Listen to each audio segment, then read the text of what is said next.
Telangana CM Revanth Reddy party high command ను సంతృప్తి పరిచేందుకు ప్రయత్నిస్తున్నారు. వచ్చే ఎన్నికల్లో 100 అసెంబ్లీ 15 లోక్సభ సీట్లు గెలుస్తామని, లేకపోతే తనదే బాధ్యతని కాంగ్రెస్ పార్టీ సీఎం రేవంత్ ప్రకటించారు. ఎన్నికలకు ఇంకా 3.5 ఏళ్ల సమయం ఉంది. జమిలీ నిర్వహిస్తే మరో 6 నెలలు ఆలస్యమవుతుంది. 4 ఏళ్లకు వచ్చే ఎన్నికల్లో ఫలితాలపై ఇప్పుడే టార్గెట్ డిసైడ్ చేసుకోవటం మంచిదే కానీ ముందున్న సవాళ్లను అధిగమించాల్సి ఉంటుంది. కాంగ్రెస్ ముందు ఇప్పుడున్న అసలు సవాల్ జూబ్లీహిల్స్ ఉప ఎన్నిక. ఈ ఉప ఎన్నికలో గెలవాలని మల్లికార్జున్ ఖర్గే కూడా పదే పదే పార్టీ నేతలకు చెప్పాల్సి వచ్చిందంటే అది ఎంత ముఖ్యమో అర్థం చేసుకోవచ్చు. అధికార పార్టీగా ఉండి ఎమ్మెల్యే సీట్లను కోల్పోవడం అనేది మంచి సూచిక కాదు. అలా ఓడిపోతే పతనం ప్రారంభమైందని ఓ నిర్ణయానికి వస్తారు. అందుకే కాంగ్రెస్ హైకమాండ్ కూడా కంగారు పడుతోంది. కంటోన్మెంట్ ఎన్నికల్లో కాంగ్రెస్ మంచి ఫలితం సాధించింది. కానీ జూబ్లీహిల్స్ ఉప ఎన్నిక వేరు. ప్రభుత్వంపై వ్యతిరేకత పెరుగుతోందని ప్రచారం జరుగుతోన్న సమయంలో జరుగుతోన్న ఉప ఎన్నిక ఇది.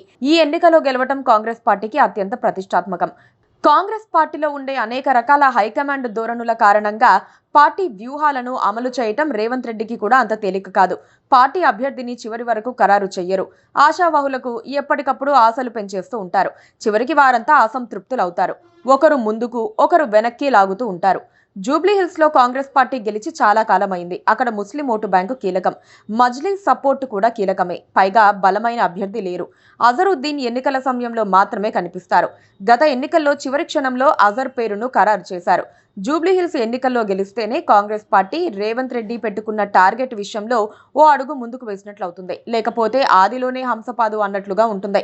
సాధారణంగా ఓ ఎమ్మెల్యే చనిపోతే వారి కుటుంబ సభ్యులకు ఏకగ్రీవంగా ఛాన్స్ ఇచ్చే సంప్రదాయం ఉండేది.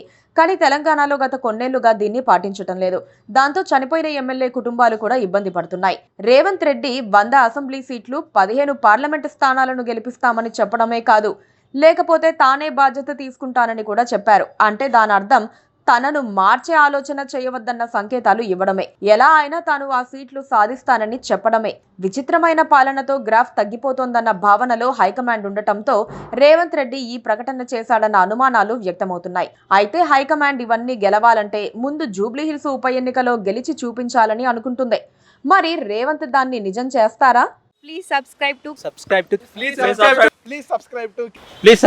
KTV Telugu. KTV Telugu.